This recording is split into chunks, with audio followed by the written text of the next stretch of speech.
in seconding this motion, I must say that I am one of the members of the Delegated Legislation Committee, which is ably chaired by my learned friend and honorable member for Ainabkoi. And Madam Speaker, of course, the regulations are subsidiary legislation to the main act that deals with excise duty. And we were informed by those who brought the regulations that these regulations will enhance the dual purpose of excise duty. One being, of course, to give government revenue, much needed revenue, but also in order to regulate some of the commodities that need to be regulated either because they have environmental impact or they have health impacts on the citizens of Kenya. So we looked at these regulations very carefully and we thought that they were in good order. There were some words, the terminologies that needed to be defined. For instance, in order to bring, of course, these people to the bracket of taxation. For instance, the core manufacturer terminology. A core manufacturer, of course, is someone who either participates in the manufacturer chain, part of the manufacture is done by them, or someone to whom manufacturing is outsourced. So these needed to be brought into the brackets so that we could be able to have them taxed by the Treasury. And the rest has been ably explained by my learned friend. And I thought that although he's from Kenya Kwanza, I think he needs the money as government, and so that he does not ask me where my mileage will come from. So, Madam Speaker, I think they are good regulations, and we really should support them because they are rather straightforward. I beg to second. Thank you very much for seconding. Honorable members, I now propose the question that this House adopts the report of the Committee on Delegated Legislation on its consideration of the Excise Duty Amendment Regulations 2023, laid on the table of the House on Tuesday, 1st of August 2023, and pursuant to Section 15(4) of the Statutory Instruments Act 2013, approves the Excise Duty Amendment Regulations 2023, published as Legal Notice number 40 of 2023.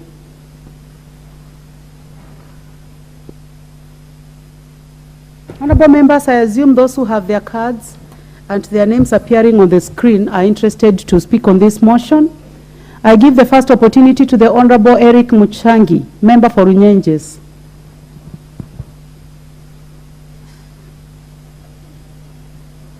He seems to have stepped out. The Honorable Peter Salasia, member for Mumias East. The Honorable Peter Kihungi, member for Kangema.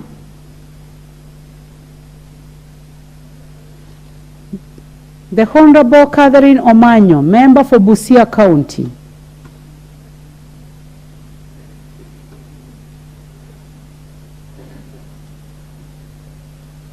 The Honorable John Mutunga, member for Tigania West.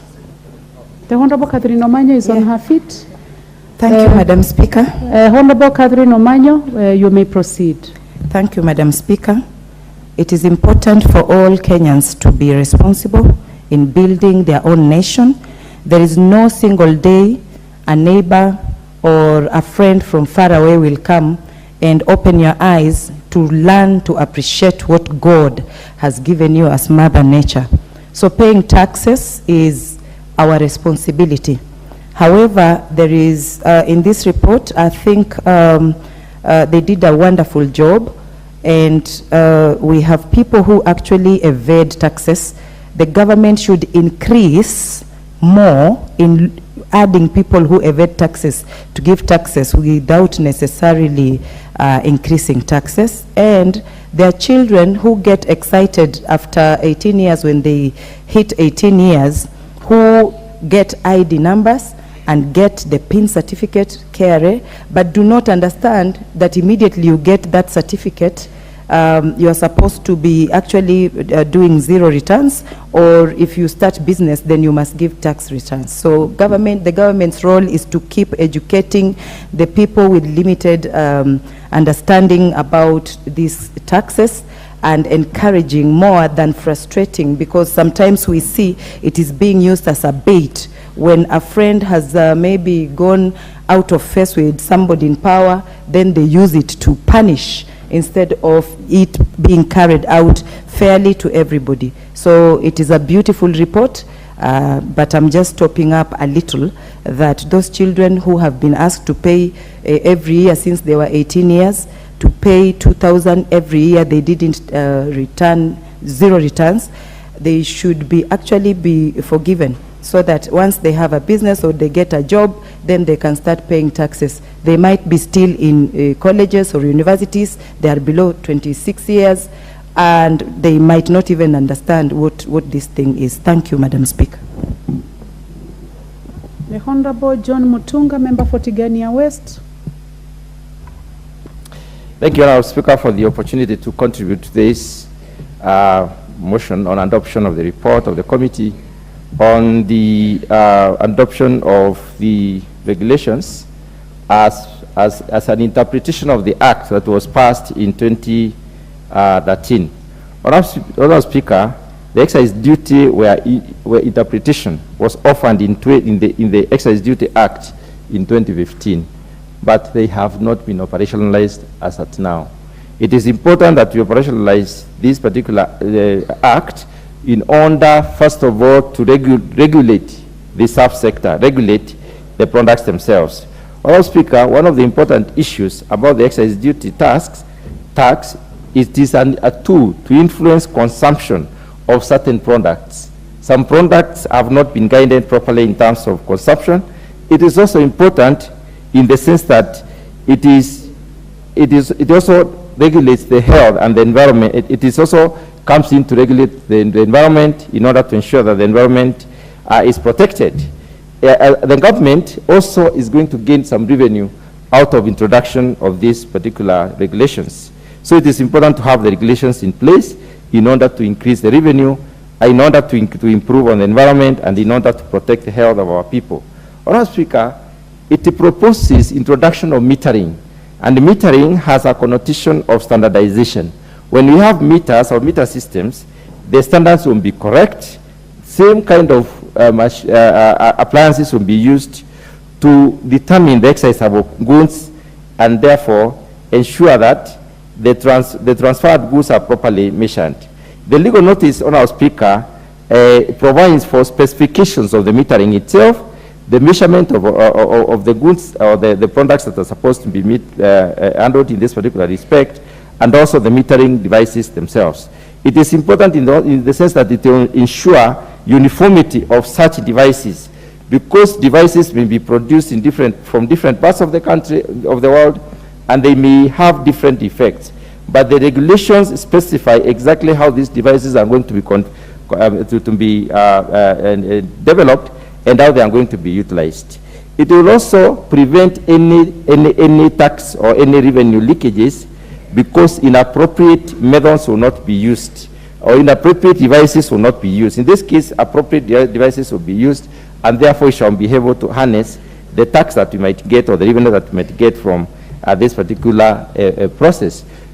Adoption of the regulations, Honorable Speaker, will also streamline licensing and registration of the persons undertaking this particular function.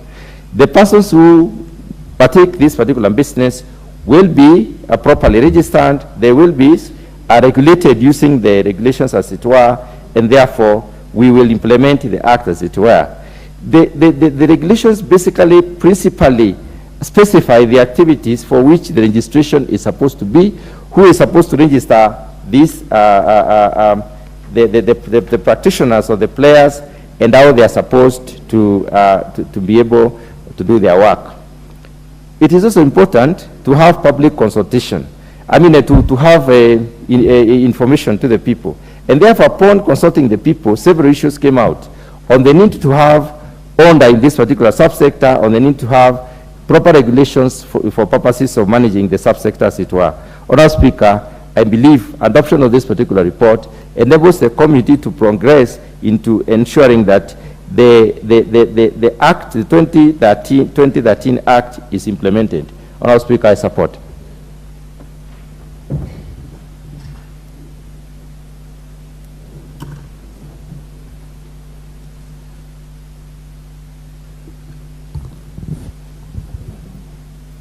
Honorable members, there be no other interest in this motion. I would like to call upon the mover to reply.